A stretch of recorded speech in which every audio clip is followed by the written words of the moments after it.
Hey folks, Mike here with another Dead Cells video. This is probably going to be the last video for the next little while because I've come to a point where I feel like I can give you guys a sort of proper review / conclusion on this game.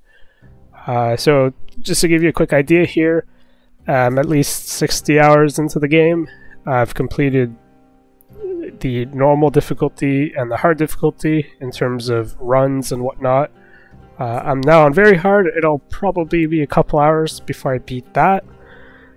I've got over half the items, weapons, equipment, whatever unlocked in the game, and of course I've beaten all the bosses at least once, including the new one introduced in the 1.2 Rise of the Giant DLC, which, like all the other updates, it's free. It's got a lot of content, a lot of balance patching.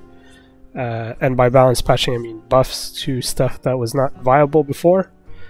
And yeah, that's about it. We'll go ahead and continue, air quote continue. It's actually going to be a new game here.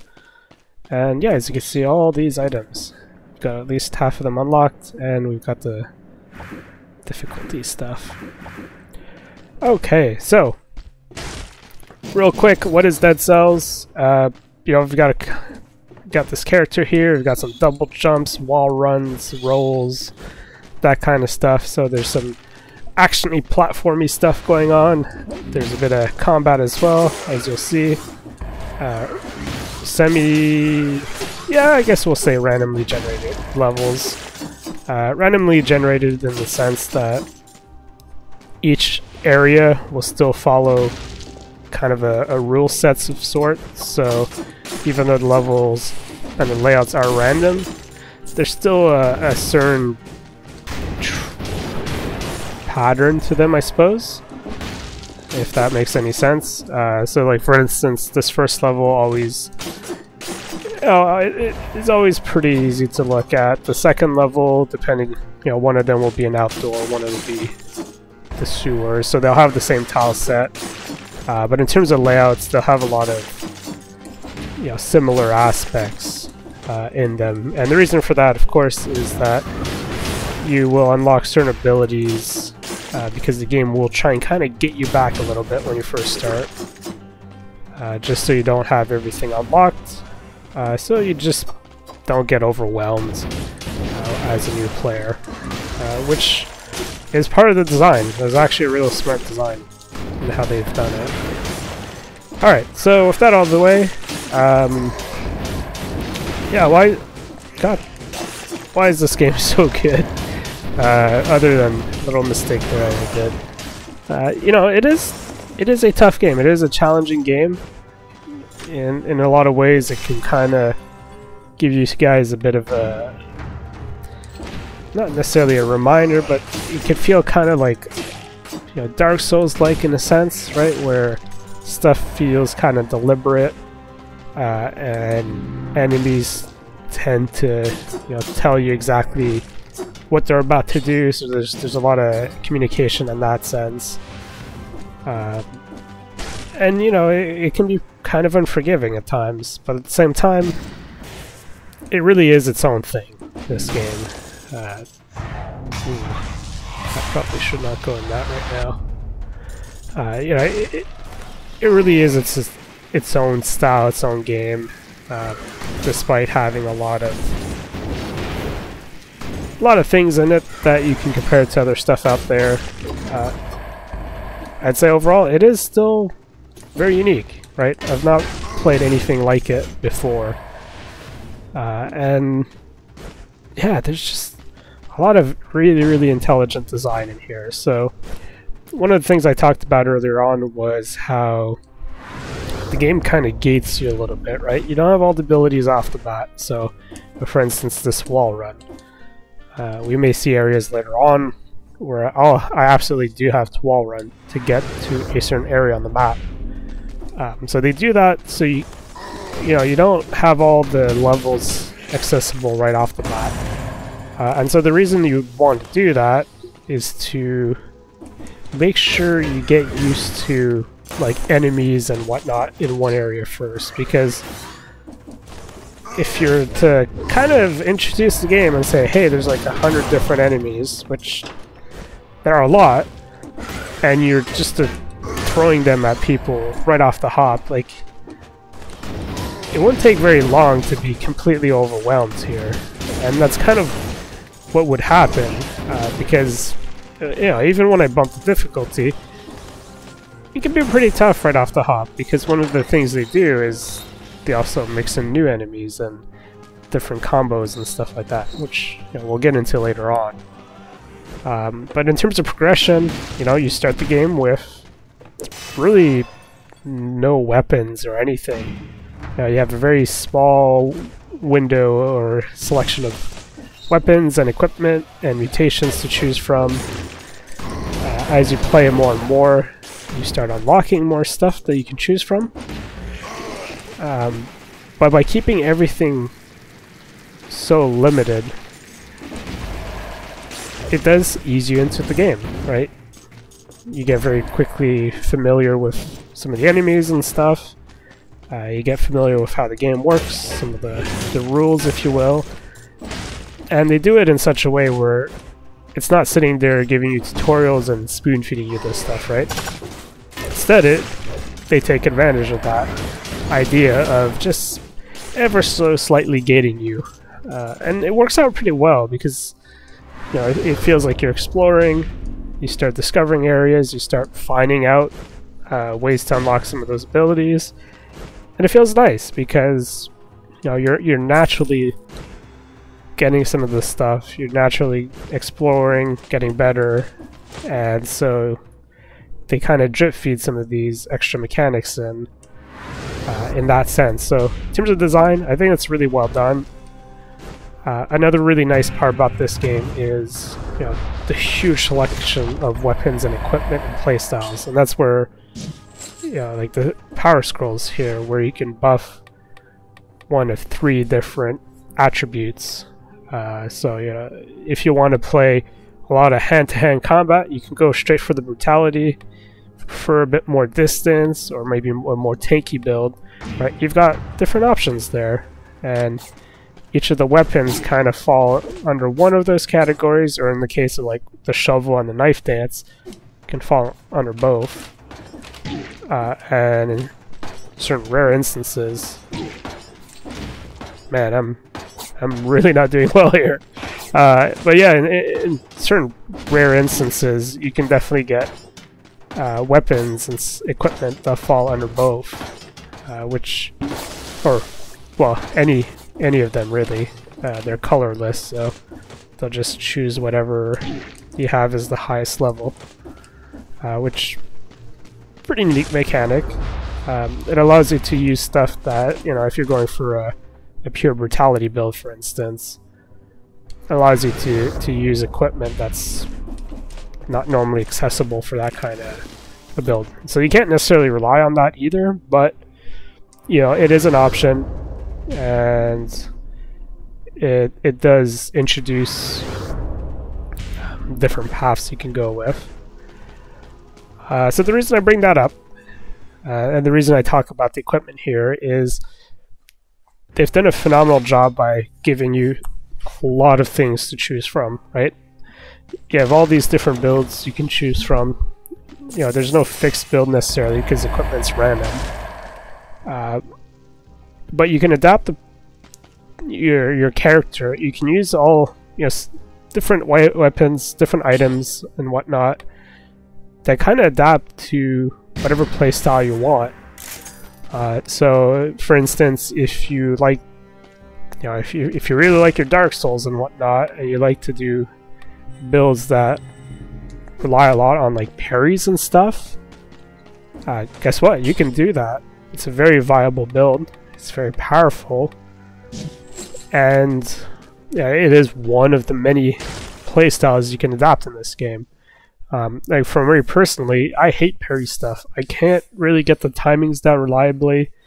I'm not great at that, and so, you know, when you look at stuff like Dark Souls or even Sekiro, especially, right? Those games focus, especially that one, focuses a little bit more on parry stuff compared to your Demon Souls and Dark Souls used to. I'm not particularly fond of that, right? Because I really don't like the idea of having to parry all the time, because I'm not great at it.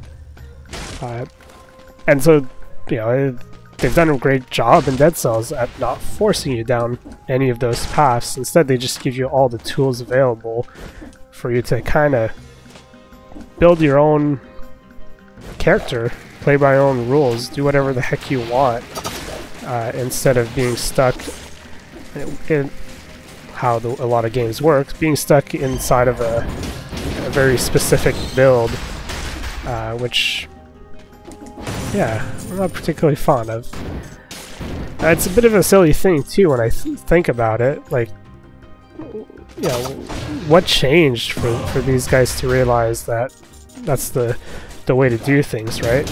Like, if anything, it's kind of a no-brainer if you think about it, of saying, hey, yeah, give players a choice to play however they want, right? Because these kinds of games, they can be a little tough, and that's kind of the fun of it at the same time.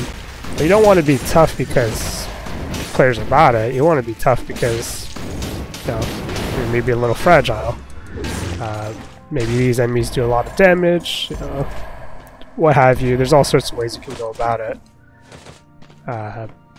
Now you might be thinking, okay, well, fair enough, right? What I just said makes a lot of sense, but what do you do in the situation where you've unlocked everything in the game, right? There's a ton of items. Won't you actually wind up picking up a lot of items that you may not want?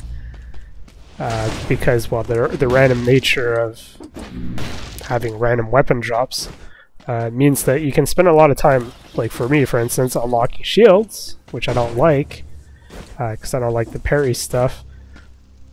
I'll be wasting resources, I'll be making my job harder. Well, the guys thought about that. They actually offer a custom game mode, and the developers say that this is actually the way you should play. You should go in. Once you've unlocked pretty much everything, and you feel, you know, pretty confident with yourself, and you know how to play the game pretty well, and you're starting to get into higher difficulties, you should choose that custom option and start disabling either weapons or equipment that you may not like or you may not be good with. And guess what? It doesn't affect your achievements. There are definitely other options in the custom game modes you could play around with which would affect achievements, but for the most part they don't. And so, yeah, it seems like a silly thing, but it makes a lot of sense. Like, heck yeah, if you're gonna allow you to have all sorts of random loot and things like that, you're gonna allow a wide variety and a wide play style, why not give players the chance to choose whatever they want, right? Have them only pick the weapons and the kind of equipment that would fit with their playstyle, because they've offered such a broad range of equipment to begin with, that, you know, you wind up being able to choose however you want to play, which, yeah, I don't know why more games don't do this. Like I said earlier on, it's a bit of a no-brainer, but yet here we are talking about it as if it's such a great thing. So, you know, you've got some nice progression, you've got some nice options there with how you want to play, how you want to go about it. I'm trying not to die here. On top of that, you know, they make good on trying to make every one of your runs actually count, because, you know, that would also be a real frustrating part of this game, is if, you know, you're going on these runs, which normally takes about an hour to complete, and so, you know, you're spending 45 minutes, whatever, you get close to the end, and oh, you don't make it. You know, run over, restart. Kind of sucks. So one of the things they've done is, well, to unlock all that equipment, you get to cash in your cells at the end of each level. You know, not the craziest and most original of ideas, but again, something that a lot of games may not have thought about or not done in the genre. So even if you only get, 5 minutes into a run or something, as long as you finish the level, you don't tend to lose a whole lot of progress. I've had it happen occasionally where I'm trying to do some fairly specific things and I do lose a lot of progress, but even then it's not being too frustrating because, well, ultimately I took a huge risk and it didn't pay off. And I guess that's kind of the last point I want to talk about, which is difficulty. Like everything else up until this point, they've handled difficulty in such a simple yet correct way. A lot of games will handle difficulty by just throw more enemies, make them do more damage, make you weaker, make them stronger, whatever. That's how most games ramp up difficulty. The way Dead Cells ramps up difficulty makes a lot of sense, but yet, it's not something we see very often. Instead of just doing that kind of arbitrary crap, the way they ramp up difficulty is pretty simple. As you progress further and further into the game, some of the enemies do get stronger or more difficult to deal with, and so as you bump the difficulty, you start seeing these higher level enemies sooner. So, okay, fair enough, right? That's one way to make the game harder. But on top of that, some of the other stuff that they do is they start introducing new enemies as well on harder difficulties. And some of the enemies they tend to introduce sooner also massively change how you deal with them, right? Because you'll be dealing with, easy guys that you've seen before, and then again another batch of relatively easy guys you tend to see later on. But because they're introducing two of these characters together, it makes them harder to deal with compared to what you've had to deal with in the past with them individually. It's a pairing that you didn't have to deal with before, and so it's a really neat way to make the difficulty scale pretty nicely by introducing just different pairings of stuff that you're familiar with, and occasionally throwing in the odd curveball here and there with some new enemies. But they're not introducing that much either, right? They're introducing maybe one per map or area, and that's it. So you're not, completely out of your element there, because a lot of the stuff you would have already seen at that point.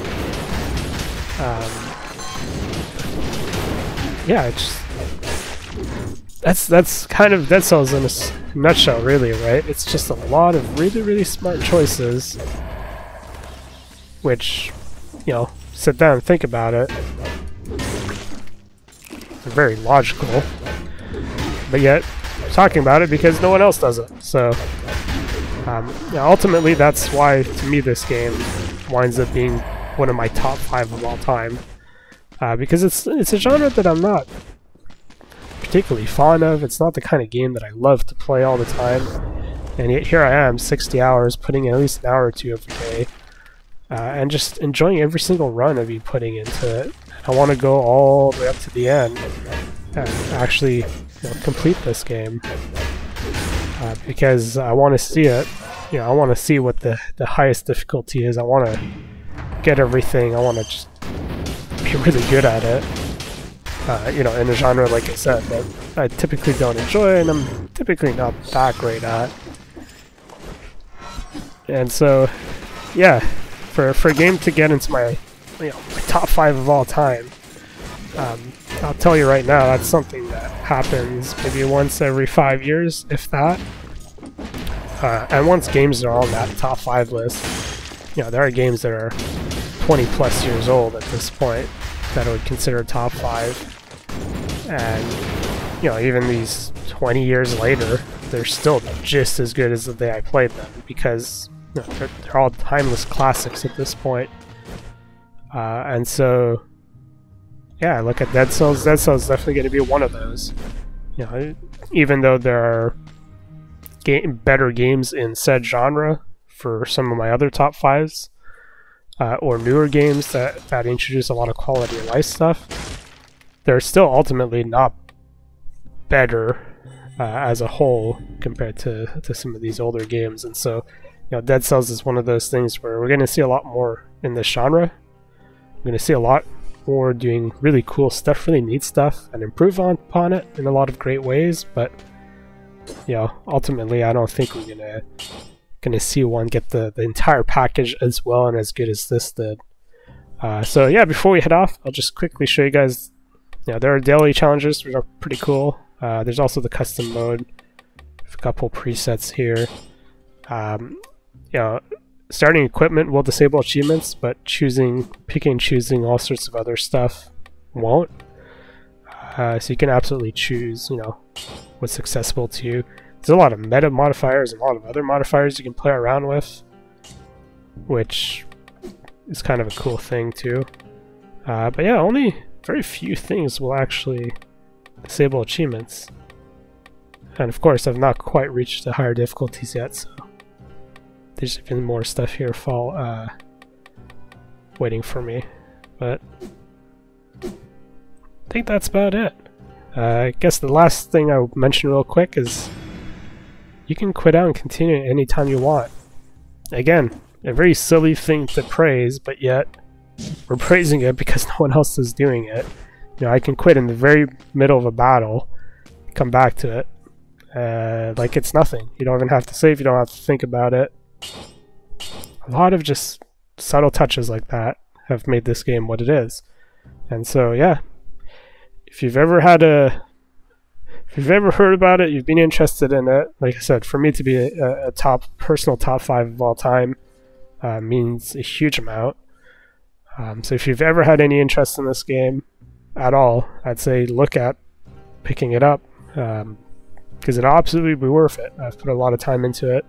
You know, it's not a game for everyone necessarily, but they still value your time. You can still, you know, kind of grind away at it a little bit, and it'll make your life easier as you play more and more, because not only are you getting better, getting more equipment, which will allow you to do more crazy combos, and ultimately you'll eventually kill that final boss, and you'll feel real good once you get there. But anyways, that's it for now. Hope you guys enjoyed, and I'll see you guys next time.